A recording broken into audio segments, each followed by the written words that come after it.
Olá a todos, professor Guilherme aqui para mais uma aula de Ciências Sociais do sétimo ano.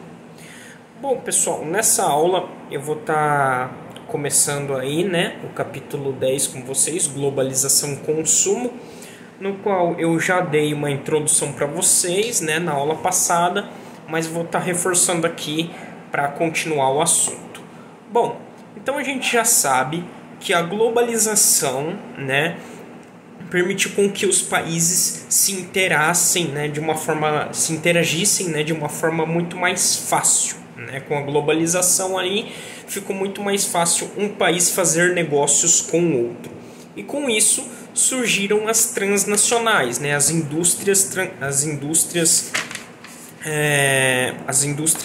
transnacionais, que são aquelas fábricas, aquelas indústrias grandes, gigantes, que querem montar, suas fábricas, suas filiais em outros países. Um exemplo é o McDonald's, a Volkswagen, a Chevrolet, a Dell, marca de computadores, e por aí vai. Hoje em dia nós temos várias transnacionais aí. Bom, e com isso, começou a internacionalização da produção, Então todos os países começaram a produzir. Então, por exemplo, essas empresas, começaram a montar suas filiais em países diferentes e cada fábrica fazia uma parte do produto, Então, por exemplo, vamos pegar aí a Chevrolet, marca de carros, Ela vai lá e monta uma indústria aqui no Brasil que vai só montar o veículo, que vai só montar o carro. Porém, o motor desse carro é fabricado no México. Então, lá no México, a Chevrolet tem uma fábrica que monta só motores, certo? Na Argentina, a Chevrolet tem uma fábrica que monta só para-choque. Na Coreia do Sul, tem uma marca que monta só o chassi do carro. Então, isso começou a aparecer muito, As grandes empresas transnacionais fizeram filiais em países para cada país fazer uma parte do produto. E aí mandava o produto tudo aqui para o Brasil, E aqui no Brasil se montava o carro, certo? Então por que isso acontecia, por exemplo? Por que é melhor fazer um motor no México? Porque lá o motor precisa de muita gente para trabalhar nele e lá a mão de obra é barata e os produtos para fazer um motor ali é barato. Já, como eu falei aqui, já os para-choques na Argentina. Lá na Argentina, talvez o material para fazer o para-choque é mais barato. Então, compensa fazer o para-choque lá na Argentina, porque a matéria-prima é mais barata lá. Entendeu? Então, por isso, essas empresas começaram, a se espalhar e fazer cada país uma parte do produto, porque era bem mais barato, e era bem mais benefícios para eles, certo? Um país que tem mão de obra barata, um país que tem muita gente para trabalhar, que tem matéria-prima em abundância, Então começaram a fazer essa estratégia, tá? Que foi conhecida aí como Nova Divisão Internacional do Trabalho. Tá aí no livro na página 188. Isso é muito importante, tá, pessoal? Então, na prova, se eu perguntar, explica o que é a Nova Divisão Internacional do Trabalho, você pode responder dessa maneira.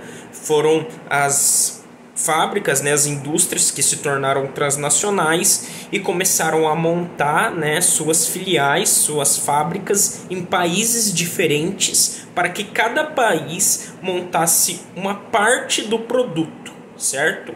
Em cada país aí fazia uma parte do produto e em um país determinado pegava, todas essas peças, mandava para um país e nesse país fazia aí o produto, No exemplo que eu dei, fazia o carro, A Argentina mandava o para-choque para cá, a Coreia do Sul mandava o chassi para cá, o México mandava o motor para cá e aqui no Brasil se montava aí o carro, certo? Então isso aí é a Nova Divisão Internacional do Trabalho, muito importante saber. Bom, muito importante entender isso. Com isso, né, essas transnacionais, essas indústrias gigantescas, né, começaram a ganhar cada vez mais poder, né?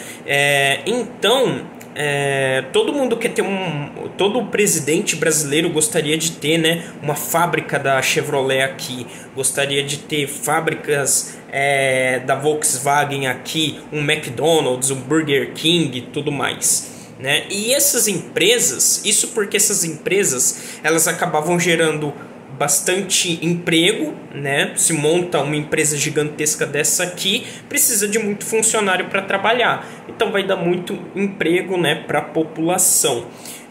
Fora a tecnologia também, né? Vai trazer a tecnologia aí dessa fábrica sobre como montar um carro, ou se for o McDonald's mesmo, como fazer o lanche, tudo mais, e isso é sempre precioso, né, para o país e tudo mais. E por isso essas empresas ganharam muito poder, certo? Poder até mesmo na política, né? Então, por exemplo, existem grandes indústrias aí que sonegam impostos, que não pagam, né, os acordos, e o governo simplesmente perdoa isso, simplesmente não cobra, simplesmente esquece disso, né?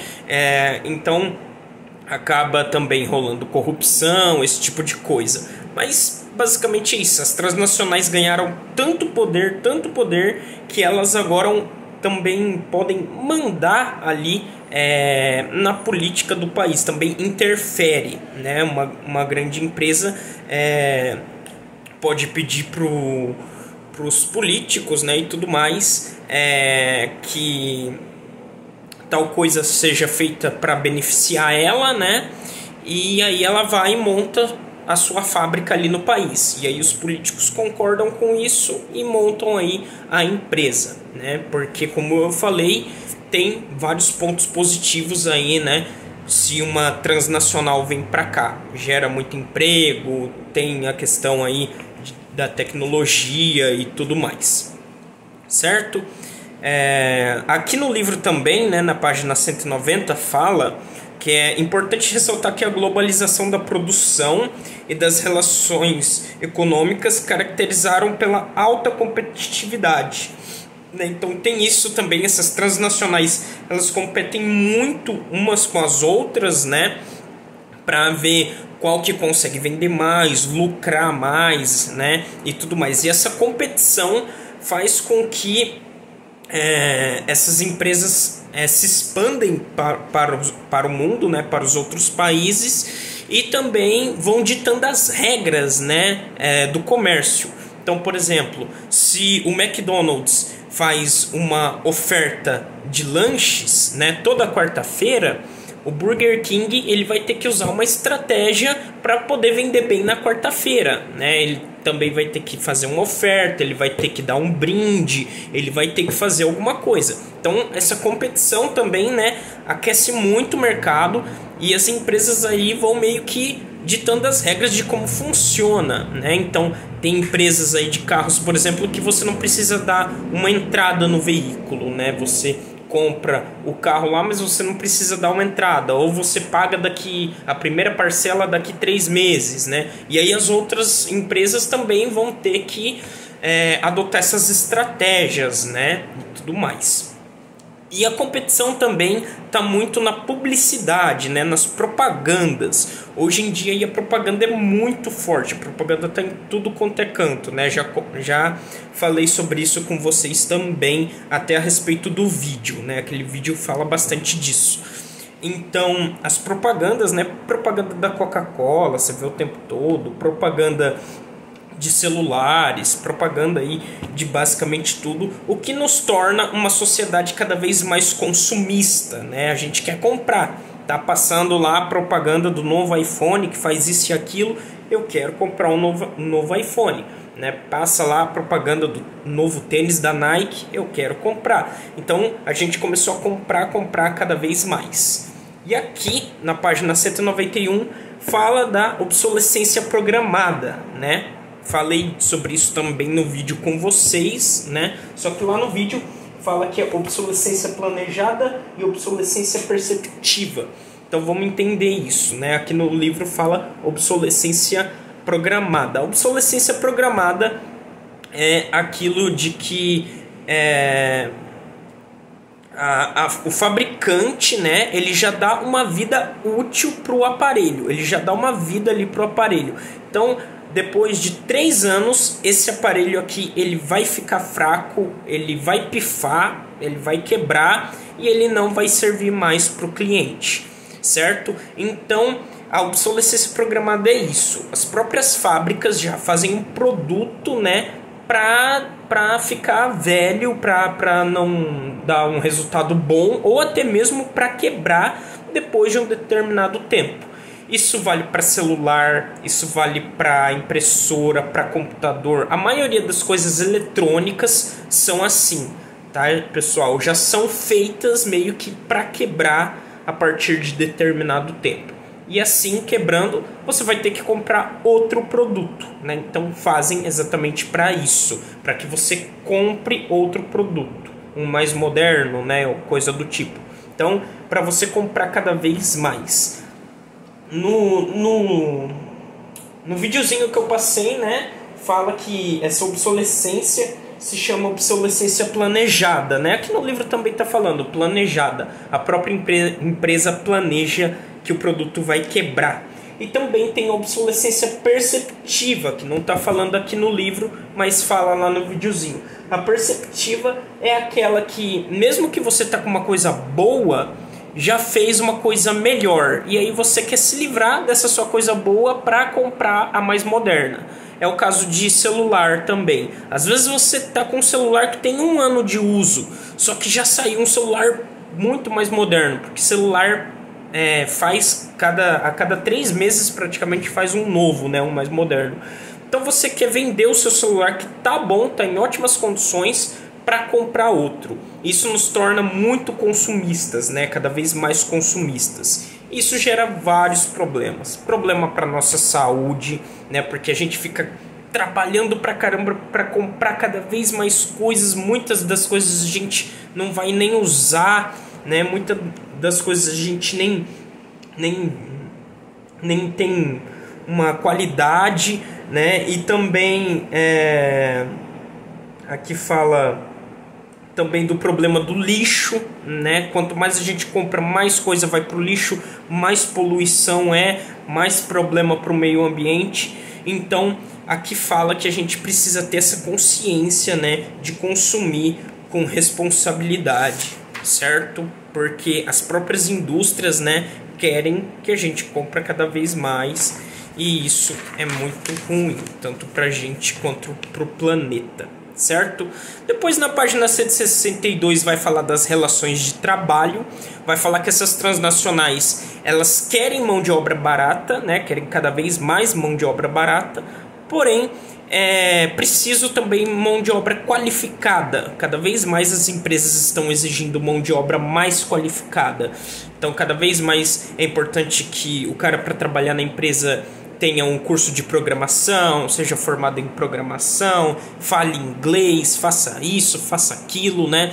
E uma pessoa assim, né, ela tem que receber até que melhor do que as outras, né? Tem que receber bem e tudo mais. E as empresas, elas não querem, né, contratar uma pessoa para pagar muito bem, né? Porque, como eu falei, querem cada vez mais mão de obra barata. Então, por isso, muitas acabam optando, né, por contratar esses profissionais como terceirizados, né? Um funcionário terceirizado trabalha ali na indústria, só que ele tem a carteira assinada, tudo normal, mas ele perde muitos dos direitos trabalhistas, né? É como se fosse um acordo dele com a empresa, que ele não precisa, que ele meio que abre mão ali de muitos dos seus direitos trabalhistas para receber só ali mais a parte do salário, né? Ou também contrata pessoas como contratação como como que fala aqui? Aqui, prestador de serviço, né? Como prestador de serviço. Ou seja, ele vai lá, faz o trabalho, recebe por isso e vai embora. Se a empresa quiser que ele faça esse trabalho de novo, ela chama ele outro dia, né? Só paga ele para fazer uma parte ali e aí ele vai embora e aí depois vai contratando, correto? Então as empresas, elas usam essas estratégias, né, para ter cada vez menos gasto, para poder lucrar cada vez mais. E na página 193 vai falar da China, né? A China é o país que mais exporta no mundo, né? Que mais manda produtos para outros países. Isso porque ela é um país muito populoso, né? Um país de maior população aí do mundo. Então, como tem muita gente lá, as pessoas precisam muito trabalhar, então a mão de obra é muito barata, né? As pessoas trabalham aí por salários muito baixos, né? Isso é muito ruim. E a China também, ela faz muitos produtos baratos, né? Ela faz produtos aí que até as populações aí mais pobres conseguem comprar, certo? E aí por isso, exportando esses produtos, muitas pessoas compram deles, certo? A China exporta muito também eletrônicos, né? Celulares aí, Xiaomi e tudo mais. Então o pessoal, né? A China é um país muito forte aí como um país das empresas, né? Até as transnacionais querem ir para lá por conta dessa contratação de mão de obra e tudo mais. E a China também acaba exportando aí muitas das suas indústrias. Certo, pessoal? Então já deu o nosso tempo aqui. Essa foi a nossa aula de hoje. Obrigado pela participação de todos. Valeu, tchau, tchau.